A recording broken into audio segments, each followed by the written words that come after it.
I get shit done, I have fun, it's my time and I'm the one, I'm breaking through.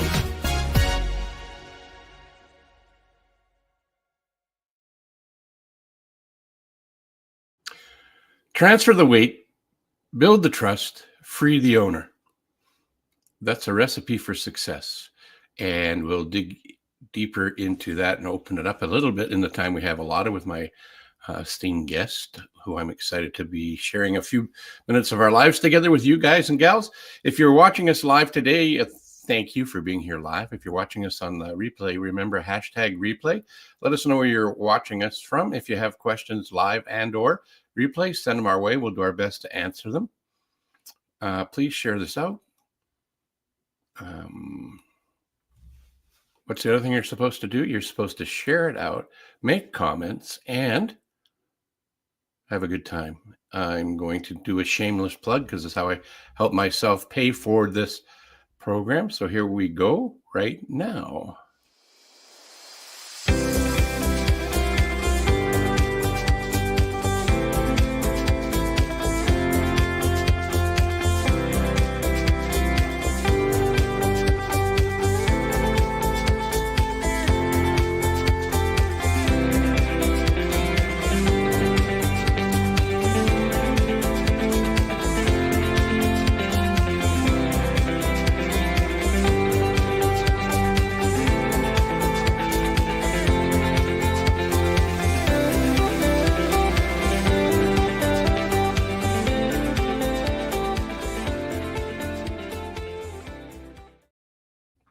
Welcome back. Shameless plug, wasn't it? And guess what? It is free. No credit cards required. If you just go to coachphil.ca, in the top right-hand corner, there is a button there. Click on the button. Check out your business growth score. You might be pleasantly surprised. Pat yourself on the back because you're doing everything dang good and nothing to improve. However, you might be somebody who's seen that there is an area for improvement and might like to have a conversation with a business coach. Well, guess what? That's what I do. And bonus today, that's what my guest does. So you could probably do the same thing on his site. Once we get there, we'll point you in the direction and have a go at it. Again, no credit card required. It is a complimentary coaching session.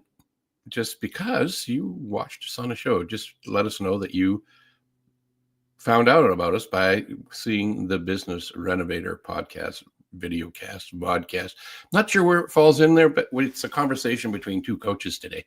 I'm looking forward to bringing up my guest. So to make that happen, I'm going to drag something in the line of sight here. So my head's on camera.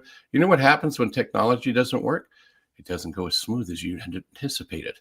Anyway, here we are. Transfer the weight, build the trust, free the owner. Today's guest, Alan Bennett, helps business owners shift the daily grind off their shoulders and onto a capable, trustworthy team. So they gain more freedom now and build more valuable business for the future. With 20 plus years of entrepreneurial battle scars, Alan knows what it's like to feel stuck in the weeds, sacrificing health and time just to keep the lights on.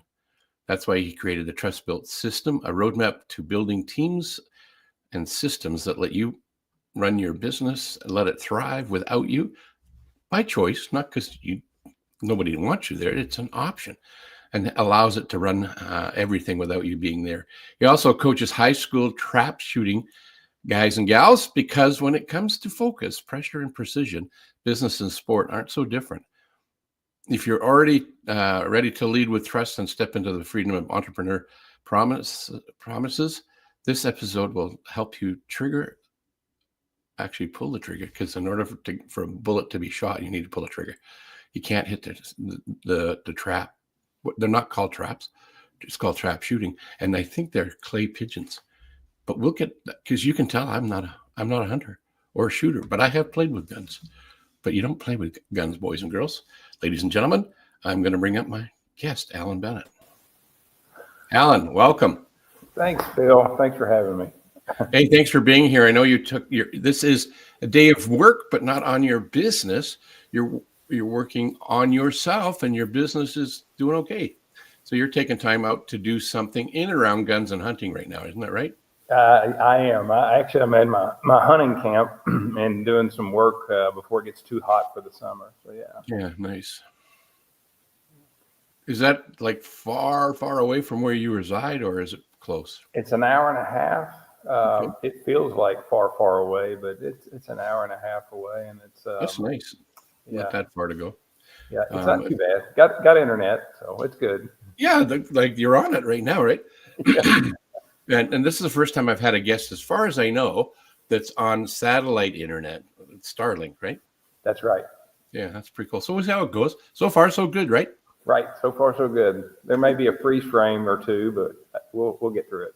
Yeah, we'll get through it. So I said I wasn't sure if I'm going to bring this story up or not, but I'm going to bring it up because how in the bio we talked a little bit about how business and trap shooting have some things in common.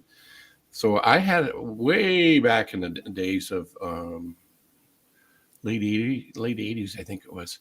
Doesn't really matter. I was working for a tech company, and I was the account manager for them for a client. And we had a client who told me that he wasn't really all that happy with his technician from our company.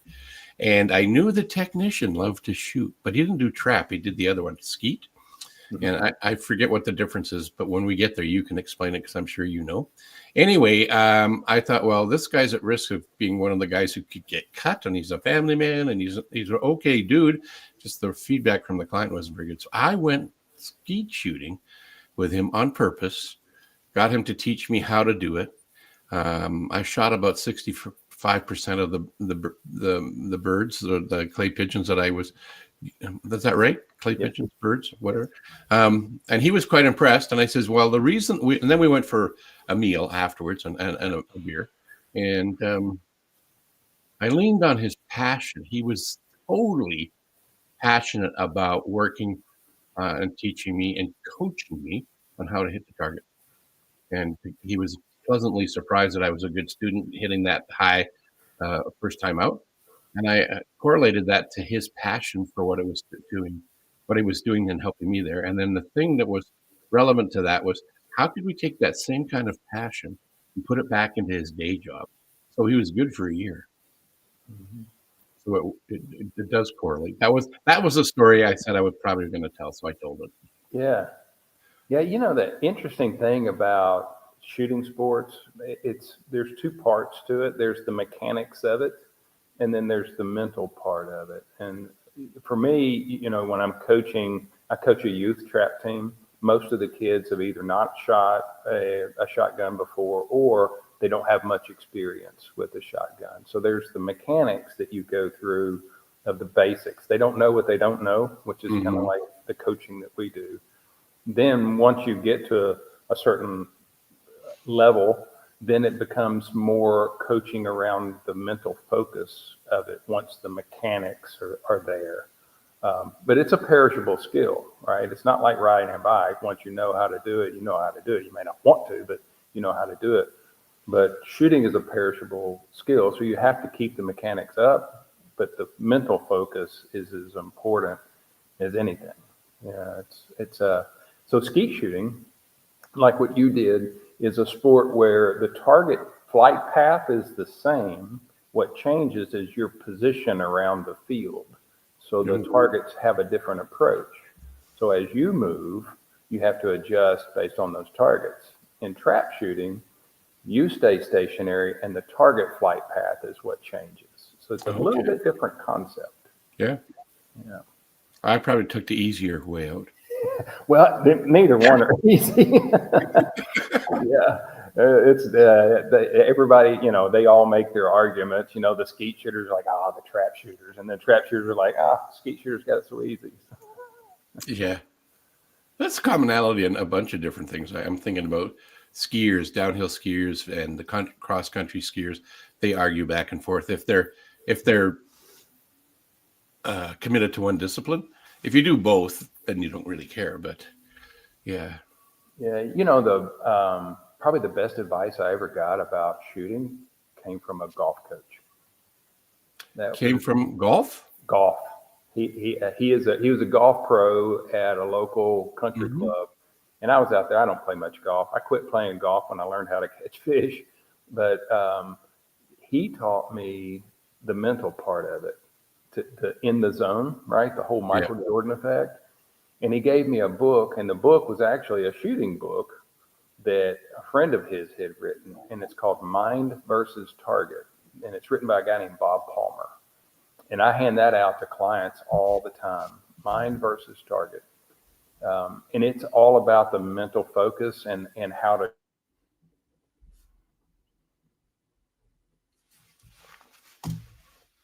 So right now we're having a satellite disconnection. You can see internal. Now you're back. I'm back. Oh, hello. Yeah. So the thing about shooting and that mindset is a lot like in weightlifting, right? So there's the mechanics of it, there's the mental focus and how to get things back into focus. There's internal cues and external cues. So an external cue might be something like hold the gun like this and pull it like that. And then an internal cue is something that you tell yourself that when you're trying to get yourself focused, and it could be that self-talk, right? Yeah. Listen or talk or whatever your cue is. So there's two different cues, and the golf coach is the one that helped me differentiate between internal cues and external cues. You remind me of a book written by a tennis pro. Can't remember the name of the author or the name of the book, but one of the people that was wrote, Mm-hmm.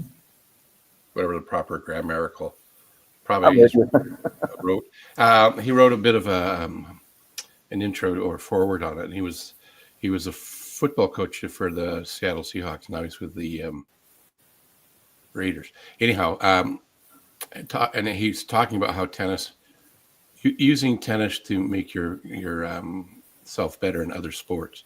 And so that's interesting. And you also remind me of Sir John Whitmore. There's a really interesting video of the difference between teaching and coaching.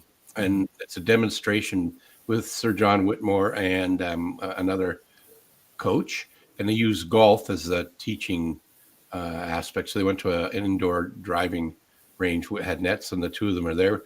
And I do play golf, or used to. And when I was when I'd be on the fairway and at the tee box, and somebody who's a better golfer than me and felt compelled to tell me how to golf, they'd give me the logical, mechanical construction of a stroke, and I'd have to consciously think about it, and my shot was worse. Golf is done by muscle memory, and you can't be thinking about what you're doing when you're doing it. Otherwise, you get all skewed. Yeah, it's that fourth level of learning. You know? Yeah. I don't have it here. It's on my computer somewhere. I don't use the ladder or the steps in the 4 stages of learning, or the S. I had a CPA.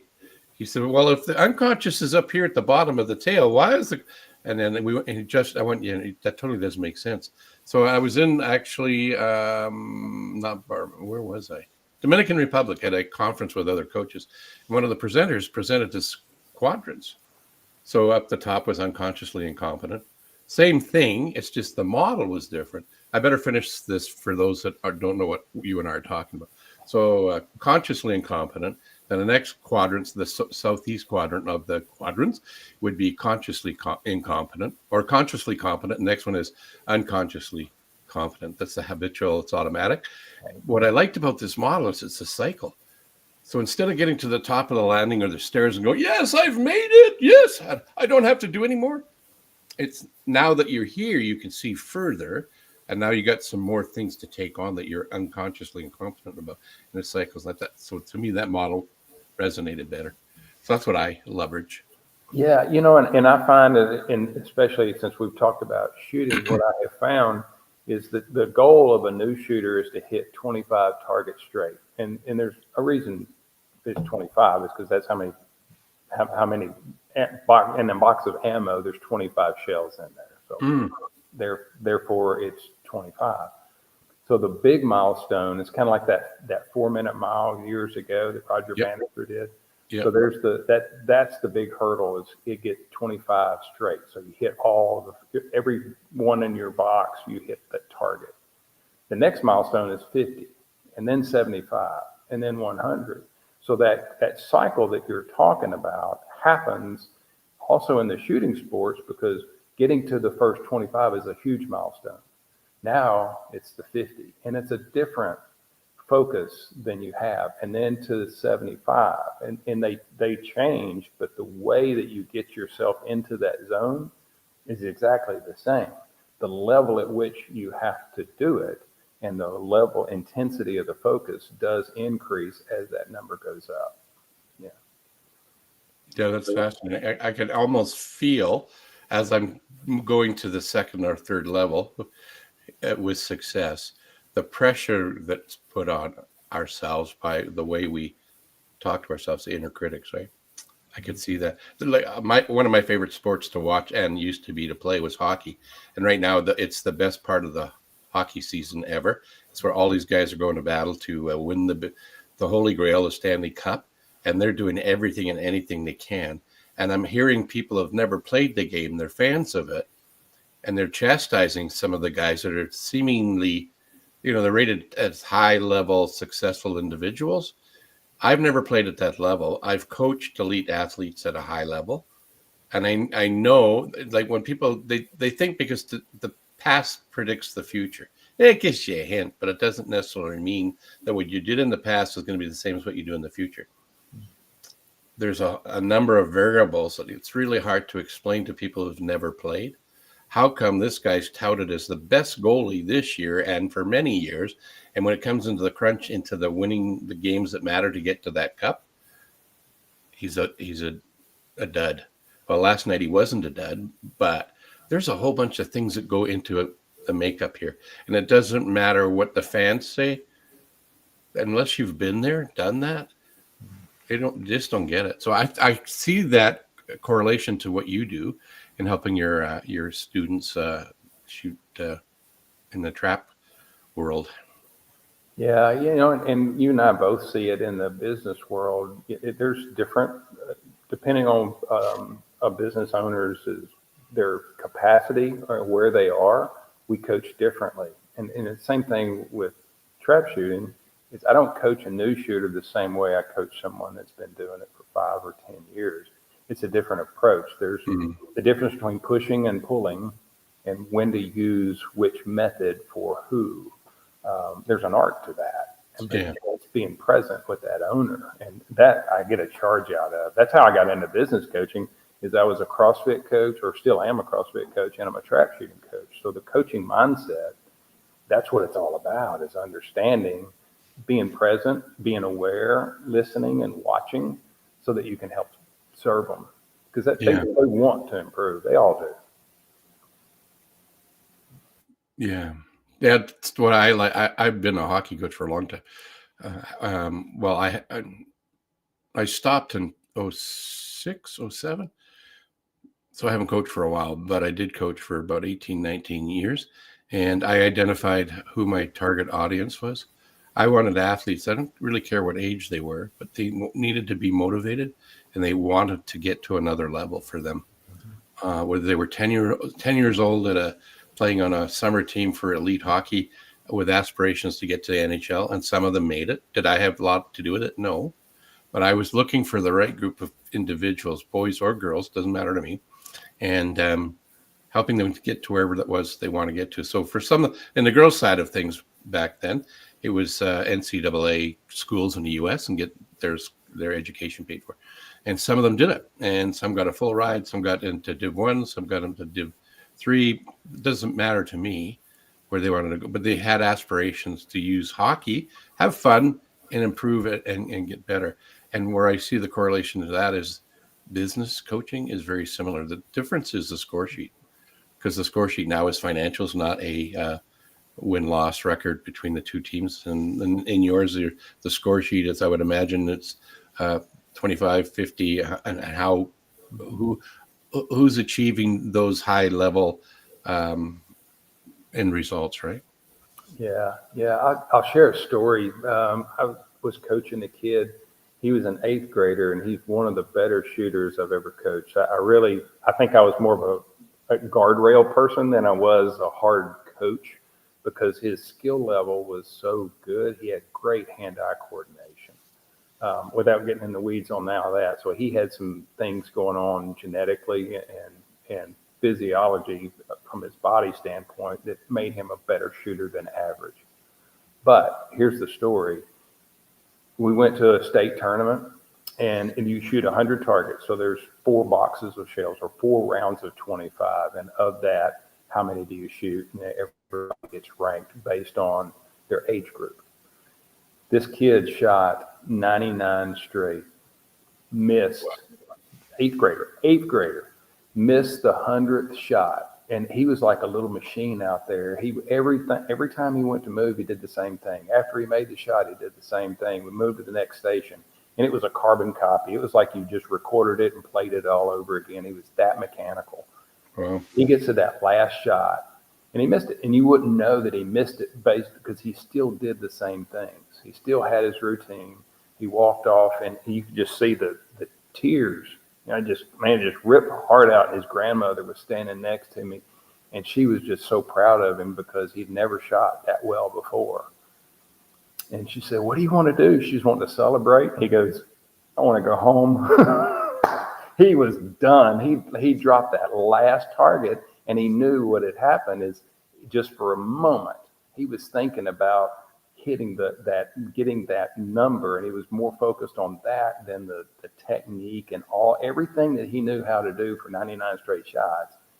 He let distraction get into his head, and he missed it.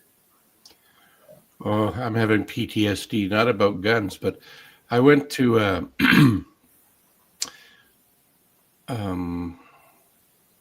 simulator race car, and we were only in cars that would do 150 miles an hour. We weren't really in them. It was simulated. They didn't really move. There was no tires. It was in a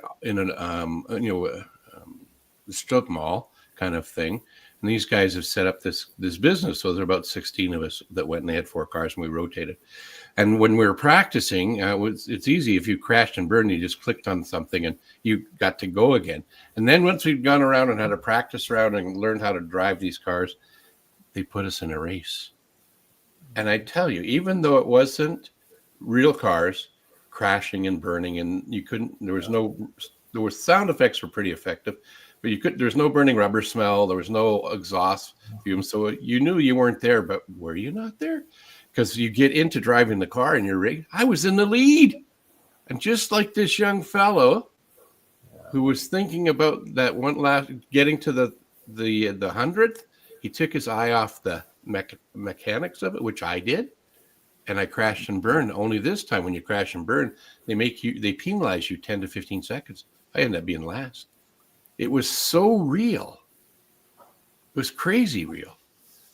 I had dry mouth, all the physiological state. The only thing that wasn't real was there was no, like I said, burning rubber, exhaust fumes, and the heat of the track wasn't there. Oh my God, this thing is so powerful. Yeah. So we've been hung up on sports. I want to, because we're running out of time. That means this is going really well. From my point of view, I'm biased though. We did talk about transfer the weight, build the trust, and free the owner. Let's talk a little bit how this all relates to business. Yeah, interesting what I have found, and I'll go back to this 8th grader I just talked about, the mindset. That experience for him, however traumatic it was pivotal for me as far as how I help people coach and get them to do delegation, right? Mm-hmm. So there's an art to delegation. It's who we're delegating to, making sure that they have the proper skill sets in order to be delegated, right? And same thing with coaching trap team or coaching anything else. You can't put somebody who just started a sport on the first team. They don't know everything they need to know. There's certain ways that things need to be transferred over. So business owners, a lot of times don't understand that. And it's not a bad thing. I was that way. I didn't know how to delegate for a long time. I was working 80, 90, sometimes 100-hour work weeks because I felt like the harder you work, the more things get accomplished, the better things are. And if I don't do it, it's not going to be done right. And that's the thing that really puts a strangle, whether you're a $500,000 business or a $50 million business. I've got a client right now that they do $50 million and they're constrained. There's 3 partners and they're not going to grow unless they learn how to then add on other projects to other people. There's a capacity that everybody gets to. And learning how to then get past that next threshold. In trap shooting, it's 20 targets, 25 targets, 50 targets, 75. Same thing with a business. There's these milestones that you get to that capacity. How to transfer that responsibility over is critical. So how does coaching help with that? Well, I can tell you this, that it gives an outside perspective. For me, let's just say I'm shooting a gun or I'm lifting weights in a gym. You can't see yourself, how your body's moving. You can't see how you're holding the gun. You can't see how you're picking up the dumbbell. You need an outside perspective to say, okay, when you hold the gun, you're dropping your shoulder. When you drop the shoulder, the tip of the gun goes up and you're shooting over the top of the target. Same thing when you're lifting heavy weights. If you don't lift with the weight moving with the body, you could hurt your back. There's an outside perspective looking in to help guide you to safely move through whatever it is you're trying to do. Business coaching is the same way. There's an outside perspective that can say, hey, this is what I see, right? And the business owner, they're so absorbed with their world and the things that they're doing, they can't see what others can see from the outside with a trained eye. Yeah, somebody just jumped on here, and it's true with this as well. Can't see your golf swing either, and if you have a pro to help you tweak it, adjust it, etc., and then you have an unbiased. Well, there might be bias, but their bias would be to help you be better at what it is you're trying to do. Right. There we go. Outside perspective is required, which is a great segue for where I was going with what you were talking about, Alan. Mm-hmm. And that is one of my mentors talks about what you're saying and what Darren's talking about, is we have these scotomas. Scotomas? Yeah, it's Greek for blind spots. And we have them in 5 of our senses. We might have them in 6, but we have them in 5 for sure. And we get stuck on our habitual thinking and we can't see the obvious until somebody else points it out, or some other trigger event happens that helps us see what we couldn't see before. What I find in the coaching space, whether it's business coaching, athletics, etc., like Darren was talking about, is a different perspective. And what you and I do as business coaches is help people. We don't tell them how to do it. We help them to see it from a different point of view. The same, another mentor of mine talked about, if you imagine a kaleidoscope and you turn a kaleidoscope, you're looking through it, a slight turn changes the image dramatically. So what we bring to the table for our clients is a different perspective, getting them to change their kaleidoscope so they can see things a little bit differently and help them stay true to what they say they wanted to do. That's how I would define it. Yeah. And some people are more coachable than others. No, what? Shocker. I know. I know. Yeah. And it's a mindset as far as being receptive. I don't know if I told you this, Phil, but I'm married to a psychiatrist. So I get outside perspective, whether I want it or not. But it's a gift, right? It's a gift that, to me, when somebody gives me an outside perspective, they want you to do better. Whether it's a wife, a friend, a business coach, whoever it is, it's a gift. That's the way I look at it. They're trying to help, and it's a gift to you. Yeah, I totally agree. It is a gift if they're open to it. And some people, they're stuck in the weeds and they don't like to be told what to do. And again, we don't really tell people what to do. We point out what's kind of obvious with congestions, not telling them and kind of questioning them. Anyway, you're right on point there. Interesting. I didn't know that about your personal life. That's good on you and lucky for you too, in many ways, right? So what I wanted to do now is I wanted to share where people could find you, So I'm going to go to your LinkedIn page, and I'm going to push a few buttons to make it a little easier for people to see you. So that's your LinkedIn page, and there's your LinkedIn URL. You need to hurl your URL is what I was told. Anyway, this is Trust Built Business Solutions. That's you. CEPA, that's a certification for? Exit planning. Right. I knew that, but I wanted you to give yourself a plug. So for people that haven't got a plan in how to get out of their business, whether that's, I've heard it called exit, and I've also heard it called success, because I go back to my own mentor coach that's coaching me currently. Early on in his career, he had a company that was a hot tub company. And he helped them get to the point where you were talking about free the owner. He helped free this owner. So he didn't exit the business of the hot tub. He exited from the point of having hands on all the time. He had aspirations to do something else with another business. So it gave him the freedom, as you talk about in our subject line here, free the owner. It doesn't mean that you're necessarily retiring. You could be, or you could be turning it into a franchise, or you could go into another industry, another business. So that's what this particular fellow did. Yeah. So, 80% of my clients don't want to actually sell. They just want to own the business, but not work in it so much. yeah. So, yeah. And that's what your guy was saying. It's the same thing. Yeah. It's a form of exit. Yeah, absolutely. So that's one aspect. And then the other place we'd go is here. If I push buttons fast. Oh, there we go. Yeah. So here's your website. Trust is how you take your business to the next level. I totally agree with the trust as a foundational. I can't recall if you're a Trust Edge partner yet or not. You are? Okay, cool. And as am I. And even before I got involved and got certified in that program, I felt that trust was a big deal. A lot of my efforts and where I specialize in is in the sales and leadership side.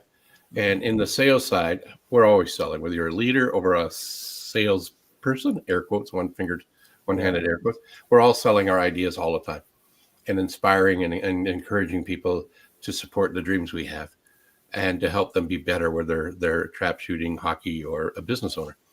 And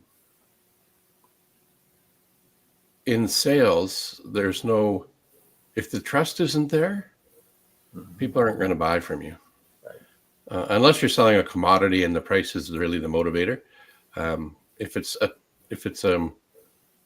not a commodity-based product or service, then trust is really important. And building the rapport and trust is the foundational. Brian Tracy taught me something, an upside down triangle. Some said call it a funnel. I just see it as a triangle. It's divided into 4 segments, 40, 30, 20, 10.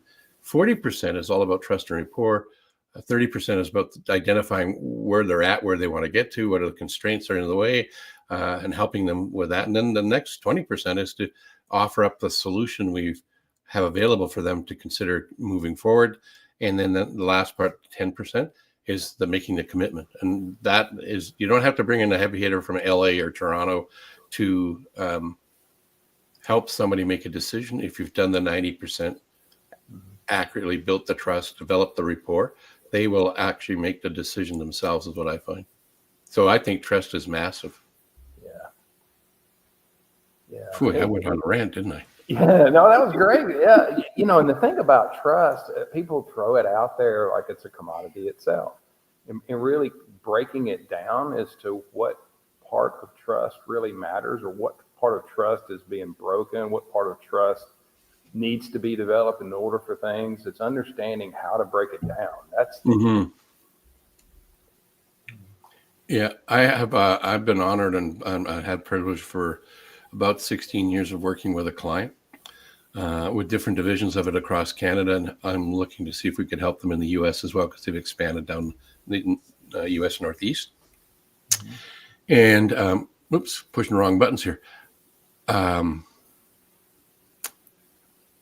on. There we go. In introducing the trust ideas to them from a sales and leadership point of view is making a massive change and difference in their culture, one area at a time. trust is so, it's, as our esteemed CEO of the company says, it's really the currency of commerce is trust, right? Isn't that how he says it? Yeah. Right. So if I was going to ask you something that we could share with our audience that you'd like to impart upon us, what would you say? Mindset's everything.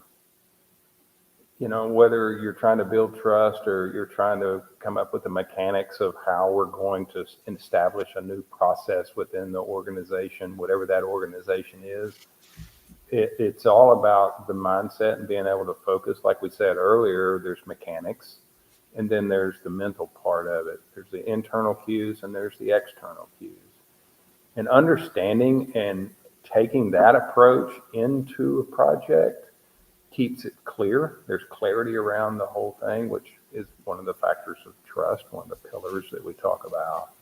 So for me, it's about mindset, but breaking it down into the cues that you need in order for things to happen, the mechanics, the focus around it, the lack of distraction, to know when to take them out and when to embrace them. So to me, that's the biggest part of what I do, is making sure that we get the mindset right. Are they a good fit for me? Right. There's these mindsets. So I don't take on every client. You don't take on every client? Bill, I had a guy, he legally changed his middle name to Rockstar. Not my client, not my ideal guy. He's all about him. That's not who I work with. I was being a bit facetious when I asked you that, because I'm the same way. When we have a discovery or interview process, they're interviewing us. That's totally okay. We're also doing the same thing. If their core value is not aligned with what we're about, or if they're into something we don't care about, or if their language, I can't speak the same language, we're going to have a difficult time. They're better off to find somebody else that's more aligned with what they want to do. One of the things that's important for me is they're coachable. They're okay with being a little bit uncomfortable at times. They get comfortable with that. And they love people and use money, not the other way around. If I run into somebody who loves money and uses people, and as soon as I find that out, if it's not at the beginning, we're done. I cut them loose. I had a client for a bunch of years that I didn't realize that's how he was until, and it wasn't a coaching client, I was a sales agent for them. Once I realized that our core value was out of whack, that's how I got into coaching. Because I got fired him, and I ended up having time to do something. And I thought, what do I really like to do? What would get me out of bed every day without much effort? And helping people get to where they want to get to is really what drives me. So what drives you? Let's end there. Tell us what drives you. You talking about me personally? Yes. I honestly love seeing whether it's a sixth grader in school, or I got a client that's 80 years old, whether it's an 80-year-old, when they say, I want to do this, whatever this is, I need to get to that point, helping them down that journey and getting there with them, to me, is everything. I go on that journey with them. And if I can't feel that passion around it, I'm a very passionate person. If I can't feel that passion and go down that journey with them, to me, it's not worth it for them. I'm not doing them a service. I'm not doing myself a service. That is what gets me going. Love it. Well, one of the things I hate saying on the show is that the show has to come to an end. And we've gone over the typical timeline that I try and hit. But that's okay. It was valuable to me. Hopefully it was valuable to our audience. We'll get some feedback. And whether that's today, tomorrow, or 5 years from today, somebody will hear what we're talking about and reach back to one of us, both of us. Who knows? I've had opportunities to hear from people. I don't know who they are. I knew who introduced them, invited them to come to this. And the feedback they provided is one of the reasons why I keep on doing this no matter what, because it made a difference in somebody's life. So that's all that matters to me. And I want to thank you for being here and sharing some of your wisdom in your awesomeness with us today. And It was good. I really enjoyed this. Thanks very much. Yeah. Alan. Well, thanks for asking me on, Phil. It was great. All right, man. We'll talk to you soon. All right. See ya. So one thing I didn't get here was the author of the book. I should have asked him that before I let him go. Mind versus target. Mindset is everything. Then it reminded me of something from an old wise guy from way back. He's no longer with us, and that was Zig Ziglar. I think it was him who said this. I'm going to give him kudos anyway because he had a lot of quotes. It's attitude is more important than aptitude, because it'll elevate you to your altitude. I know it's a lot of aeronautical kind of things, but really mindset, attitude is everything. If you have a poor one, you'll have poor results. If you have a good one, you'll have better results, because it kind of seems to work out better as a victor versus a victim. Wrapping up today's show again, I'm going to go here and click on this. And I want you to see the you in here, because that's actually representative of you. You are unique and wonderful. So continue being your unique and wonderful self. Until next time, I'm your host, Coach Phil. We have another guest coming up next week. You won't want to miss that one. It'll be different than this one, but might be as good as this one. We'll see. Anyway, till next time, I'm Coach Phil. I get shit done, I have fun. It's my time and I'm the one. I'm breaking through.